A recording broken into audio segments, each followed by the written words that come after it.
हाँ तो दोस्तों, स्वागत है आपका एक बार फिर से आपके अपने YouTube चैनल स्ट्रीम आर्ट में। तो दोस्तों, आज हम जानेंगे कि पृथ्वी, जो कि आज आपको इतनी अधिक भौगोलिक विशेषताओं से संपन्न दिखाई देती है, जिसमें आप सुंदर सुंदर पर्वत, पर्वतमाला, पर्वतों से गिरने वाले झरने, बहता हुआ पानी, बहुत सुंदर सुंदर जंगल और इसी प्रकार सुंदर सुंदर जीव जो जंगलों में पाए जाते हैं, रेगिस्तान। तो आपने कभी सोचा है आखिर ये पृथ्वी पर कहाँ से आए? कैसे इन सभी महाद्वीपों का निर्माण हुआ?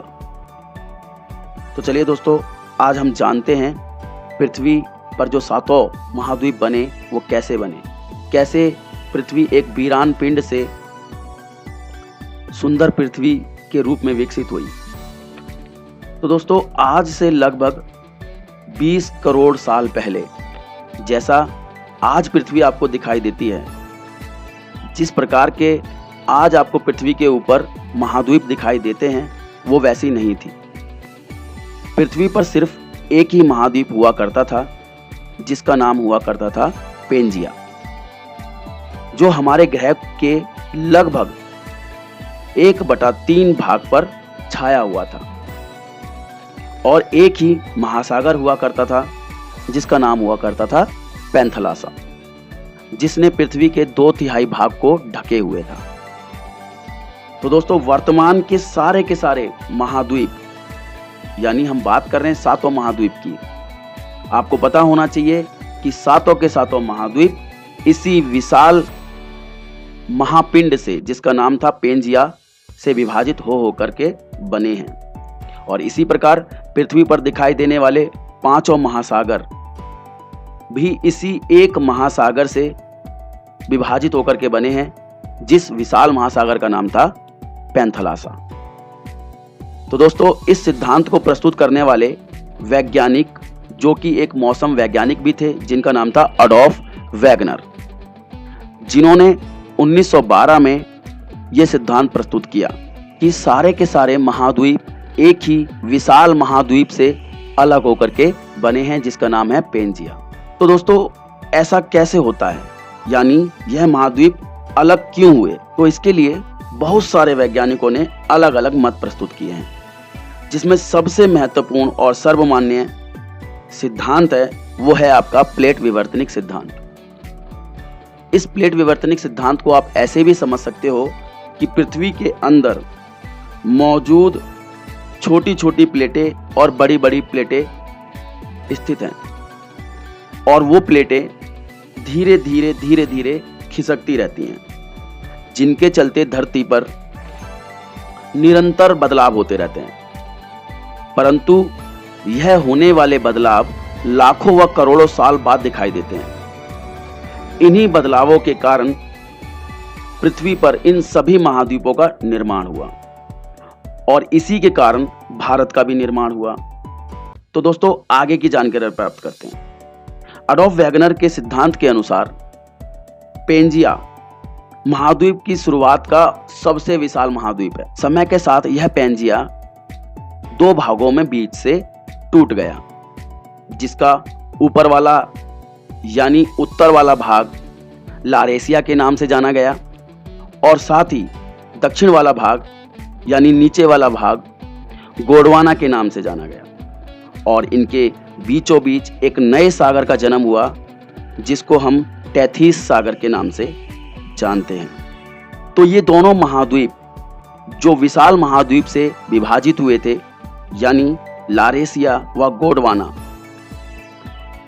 लाखों करोड़ों सालों के दौरान पुनः विभाजित होना शुरू होते हैं, जिसके परिणाम स्वरूप लारेसिया से उत्तरी गोलार्ध में आने वाले महाद्वीप बने। हम इसको ऐसे भी समझ सकते हैं कि जो उत्तरी गोलार्ध है, उस उत्तरी गोलार्ध के सभी महाद्वीप लारेसिया के विभाजन से बने, और उत्तरी गोलार्ध में आने वाले महाद्वीप हैं आपके नॉर्थ अमेरिका, यूरोप, एशिया।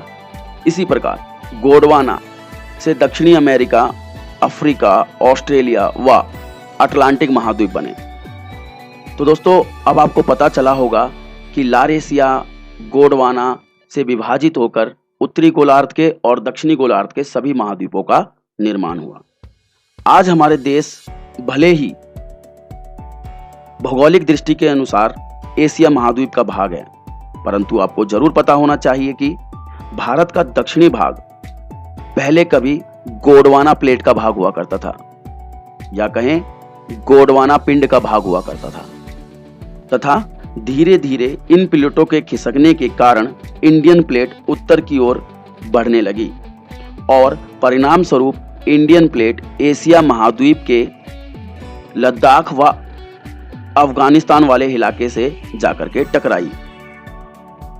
तो दोस्तों, आपको बहुत अच्छे से पता होगा कि जब दो प्लेटें आपस में टकराती हैं तो जो हल्की प्लेट होती है वो ऊपर की ओर उठ जाती है और भारी प्लेट नीचे की ओर धंस जाती है।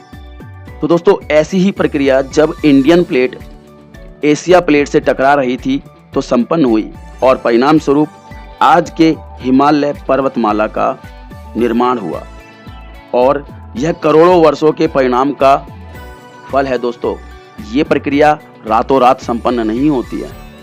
तो दोस्तों, यह प्रक्रिया आज भी जारी है, जिसके परिणाम स्वरूप इंडियन प्लेट आज भी उत्तर दिशा की ओर खिसक रही है, जिसके परिणाम स्वरूप हिमालय पर्वतमाला की ऊंचाई दिन प्रतिदिन बढ़ती रहती है।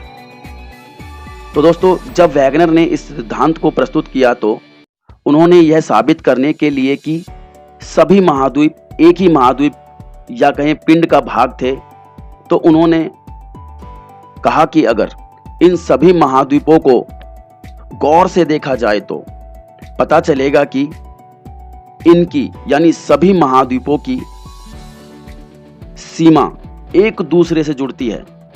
अर्थात हम इनको देख करके ये अनुमान लगा सकते हैं कि अगर हम चाहें तो इनको पुनः जोड़ करके पेंजिया प्राप्त कर सकते हैं। अर्थात आप इसको इस प्रकार भी समझ सकते हो कि आप बाजार से आने वाले विश्व मानचित्र को लेकर के आइए और सभी महाद्वीपों के हिस्सों को काट लीजिए। अगर आप उनको एक साथ जोड़ना चाहोगे तो पुनः आप पेंजिया का निर्माण भी कर सकते हो। इसको और वैज्ञानिक आधार देने के लिए उन्होंने ग्रीनलैंड व यूरोप महाद्वीप की चट्टानों का अध्ययन भी किया और पाया कि इन दोनों ही चट्टानों की विशेषताएं एक जैसी थी। परंतु वैगनर के सामने और भी प्रश्न वैज्ञानिकों द्वारा खड़े किए गए। वो क्या थे कि अगर यह सभी महाद्वीप एक ही पिंड के भाग हैं तो किन कारणों से इनका प्रवाह या विस्थापन जारी है, वह कौन सा बल है जिसके कारण इस पिंड के इतने टुकड़े हुए। तो दोस्तों, वैगनर ने इन सभी प्रश्नों का उत्तर देने का प्रयास किया। उनके द्वारा पेश किए गए तर्क थे, पहला जिसको हम ध्रुवीय फ्लाइंग बल भी कहते हैं, साथ ही दूसरा ज्वारीय बल। अर्थात वैगनर ने यह साबित करने के लिए कि सारे के सारे महाद्वीप एक ही पिंड से विभाजित हुए हैं और विभाजित होने के बलों के बारे में जब चर्चा होने लगी तो वैगनर ने दो बल पेश किए। पहला पोलर ध्रुवीय बल, जिसको वैगनर ने बताया कि ये पृथ्वी की घूमने की गति के कारण पृथ्वी पर पैदा होता है और ये एक अपकेंद्रीय बल भी है, जिसके कारण बहुत लंबे समय के दौरान सभी के सभी महाद्वीप एक दूसरे से दूर हो गए। और दूसरा ज्वारीय बल, इसके पक्ष में कहते हुए वैगनर कहते हैं कि सूर्य और चंद्रमा की ग्रेविटी के कारण ये सारे के सारे महाद्वीप एक दूसरे से विभाजित हो गए। तो दोस्तों, ये था आज का वीडियो और आपने अभी तक हमारा चैनल सब्सक्राइब नहीं किया है तो अभी हमारा चैनल सब्सक्राइब कर लीजिए ताकि आपको इसी प्रकार की नई नई वीडियो मिलती रहें। तो दोस्तों, आज की वीडियो में इतना ही। जय हिंद, जय भारत।